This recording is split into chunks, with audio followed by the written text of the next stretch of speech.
Selline näeb välja minu loomapargi hommikurutiin. Esimese asjana lülitan sisse valgustuse, soojalambid, UVB-lambid ja tavalised lambid. Pean ütlema, et loomapargis vajab kõige rohkem hoolitsust meie pisikene beebikilpkon Koko.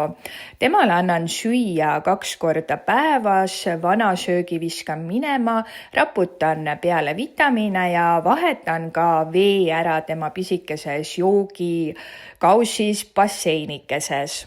Järgmisena liigun tarantlite juurde, vaatan, kas seal on mõned toiduloomad ära koolnud, korjan need ära ja vajadusel vahetan veekaussides vee ka ära.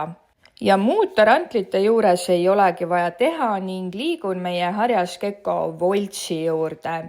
Temal puhastan klaasi ära, kuna Volts liigub mööda klaasi, siis on seal mõnusad käpajäljed. Puhastan toidukausikese ära, toitu ma talle iga päev ei anna ja niisutan tema terraariumi ka ära. Elts, meie habeakaam ja Koko ongi loomapargi ainukesed loomad, keda on vaja igapäevaselt toita. Eltsile iga päev ussikesi ei anna, aga seekord annan. Igapäevaselt sööb ta erinevaid rohelisi salateid ja ussikesed on siis nii-öelda maiuspalad, kuna täiskasvanud habeakaam ei pea sööma iga päev ussikesi. Pedru, meie pallpüütoni pesas, kontrollin niiskuse näitajaid, et need oleksid seal 60-70% lähedal. Kui on, siis on ok. Kui on madalamad, siis niisutan tema terraariumit, sest pallpüütonid peavad elama niiskes keskkonnas.